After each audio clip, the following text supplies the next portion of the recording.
I want the Grand Mufti to answer me, what does this mean exactly? Because I know they will say it took it out of context. No problem. I'm an Imam and I've taken it out of context. You explain, please. قال رسول الله صلى الله عليه وآله والذي نفسي بيده لوددت أني أقتل في سبيل الله ثم أحيا ثم أقتل ثم أحيا ثم أقتل ثم أحيا ثم أقتل. What does that mean? It means that Prophet Muhammad says, I vow by God that I wish that I could be killed for the sake of Allah, then brought back to life, then killed, then brought back to life, then killed, then brought back to life, then killed once again, and then you go become a martyr and you go and you get your 72 virgins. And this is not something that we are just reading. This is not a magazine. This is Sahih al-Bukhari.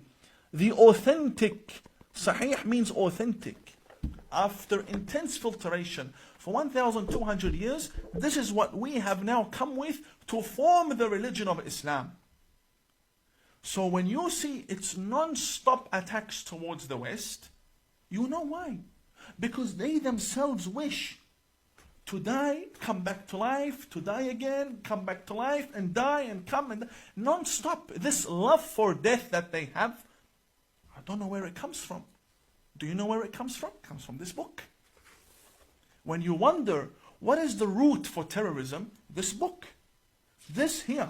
When the Muslim is taught that your Prophet wishes to die and come back to life once again, just in order to die again, you can't blame the 15-year-old and the 17-year-old and the 22-year-old to want to go and blow themselves up. You cannot blame them. This is in the book. And this book is in Australia. This book is... When I show you, the ABC says I'm playing crazy. When I'm silent, the right says we're crazy. So please, left and right, let me do my job. I'm here to raise awareness. Gbogbo ẹ̀yin Mùsùlùmí ọmọlẹ́yìn Muhammad tí òye kò yé ṣe bí ẹ̀ ń gbọ́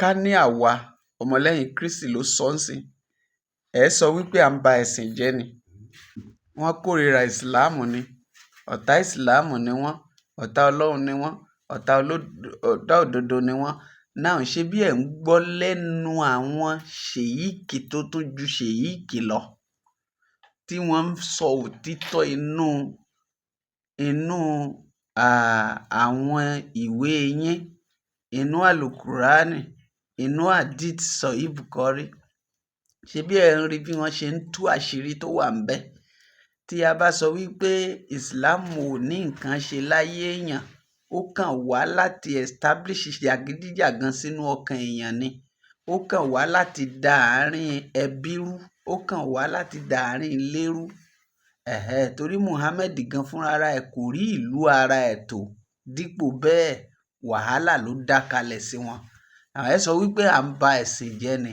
náà mo fẹ́ kí ẹ dáhùn báyìí ẹbí ẹ̀ ń gbọ́ bí wọ́n ṣe ń yànnàná ẹ̀ bọ́n ṣe ń ṣàlàyé òtítọ́ ló máa ń gbé orílẹ̀-èdè lékè tí o bá lọ kú sínú ìsìláàmù gbọ́ lẹ́ẹ̀kan sí dáadáa jáànámọ̀ ni òtítọ́ ọ̀rọ̀ ó máa ń korò torí náà la ṣe ń sọ fún ọ wípé ńṣe ni kó fi ayé rẹ fún Kristi kí ó tó pẹ́ jù John 14:6 ó ní èmi ni ọ̀nà John 3:16 ó ní nítorí Ọlọ́run fẹ́ aráyé tó bẹ́ẹ̀ gẹ́ ó fi ọmọ bíbí rẹ̀ kan ṣoṣo fún ni ẹ̀yin sọ wípé Ọlọ́run ò bímọ ẹnìkan ò bí i ṣùgbọ́n má gbàgbé ojú rẹ̀ máa tó jà wọ́n sọ fún ọ pé ẹrú ni ọ́ inú rẹ̀ ń dùn ó ti gbàgbé wípé bí a bá ka ẹrú inú ẹrú á bàjẹ́ bí mo ṣe ń sọ yìí wá rí pé kò dùn mọ́ ọ lára torí ìran ẹrú la fi ń ṣiṣẹ́ oko ìran ẹrú ní rẹrù ọba ìran ẹrú ní fọṣọ ọba ìran ẹrú ní gbé ẹ̀gbẹ́ ògiri ẹrú kì í gbé inú ilé ọmọ la ṣètò ilé fún a kì í pín ogún kó kan ẹrú ohun rere kan ò tọ́ sí ẹrú ẹ bá mi ṣe ẹ̀fáyé ẹ̀ fún Kristi.